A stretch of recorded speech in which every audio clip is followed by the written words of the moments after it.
तस्वीरें रोहतक की हैं, जहां ज्योतिबा फुले की पुण्यतिथि पर ओबीसी समाज की ओर से अपनी मांगों को लेकर अधिकार रैली निकाली गई। इस रैली में कांग्रेस के राज्यसभा सांसद दीपेंद्र हुड्डा ने भी शिरकत की।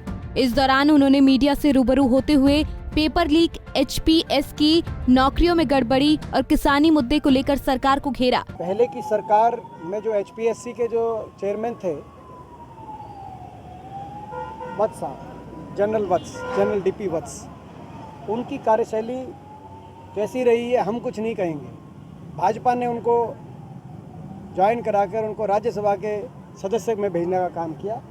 ये उनकी उनकी कार्यशैली है। और अब की जो एचपीएससी है उसमें करोड़ों रुपए बरामद हो रहे हैं, उन पे छापे पड़ रहे हैं। तो ये खर्ची, पर्ची और नोट की अटैची, ये जो इनकी जो भर्ती जो हो रही है ये सब सार्वजनिक हो चुका है। और ये जो पहले इन्होंने ग्रुप डी और क्लर्क के टाइम भी जो किया, आज वो भी बातें सामने आ गई। उस समय भी बहुत से बच्चे हजारों करोड़ रुपए अपने घरों से पैसे अपना खर्च करके उनको अपनी रोज़गार मिला था। इस सरकार में ये स्थिति है सरकार की।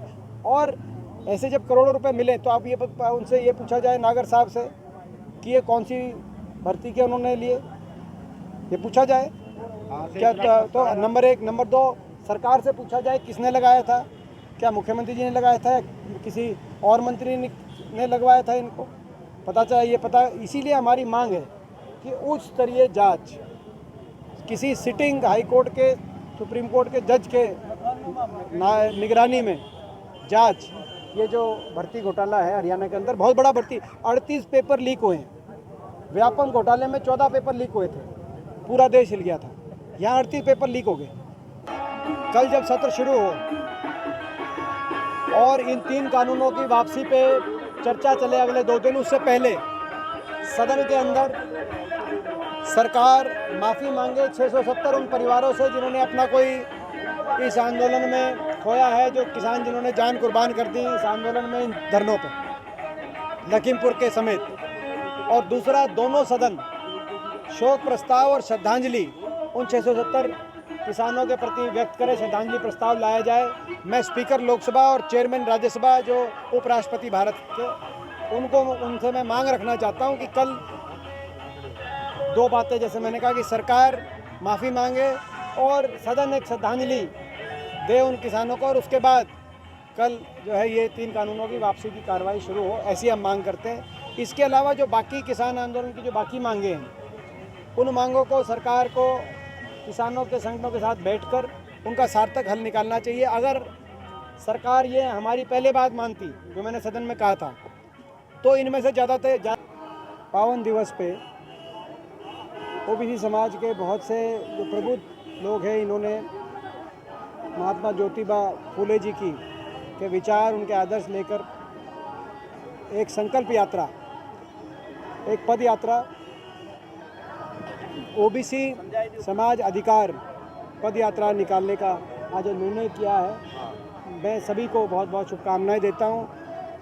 और अगले 12 दिन तक एक पद यात्रा चलेगी प्रदेश के कोने कोने में जाकर, और चंडीगढ़ पहुंचेगी। गवर्नर साहब को जो ओबीसी समाज की जो मांगे हैं, वो एक मांग जो है, मांग पत्र मैंने पढ़ा है, जायज़ मांगे हैं। इन मांगों पर भाजपा प्रदेश सरकार को भी गौर करना चाहिए और देश की सरकार को भी उन मांगों को पूरा करना चाहिए। तो ये मांगे हैं, इन मांगों को लेकर ये ओबीसी समाज एक गवर्नर साहब को एक ज्ञापन देगा 12 दिन के बाद।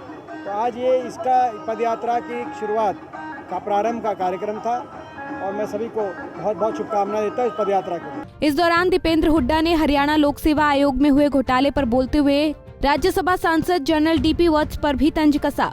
साथ ही उन्होंने पेपर लीक मामले को व्यापम घोटाले से भी बड़ा घोटाला बताया। उन्होंने बताया कि व्यापम घोटाले में 14 पेपर लीक हुए थे, जबकि इस घोटाले में 38 पेपर लीक हुए हैं। उन्होंने मांग की है कि हाई कोर्ट के सिटिंग जज से मामले की उच्च स्तरीय जांच करवाई जाए, ताकि दूध का दूध और पानी का पानी हो सके। बता दें कि ओबीसी समाज द्वारा अपनी मांगों को लेकर आज से अधिकार यात्रा शुरू की गई है, जो रोहतक से शुरू होकर 12 दिन तक चलकर 9 तारीख को पंचकुला पहुंचेगी और अपनी मांगों का ज्ञापन गवर्नर को सौंपेंगे। रोहतक से दीपक भारद्वाज, पंजाब केसरी टीवी। हमसे जुड़े रहने के लिए हमारे YouTube चैनल को सब्सक्राइब करें और नई वीडियो की नोटिफिकेशन के लिए बेल आइकॉन को दबाएं। अगर आप ये वीडियो Facebook पर देख रहे हैं तो लाइक जरूर करें और ज्यादा से ज्यादा शेयर करें। धन्यवाद।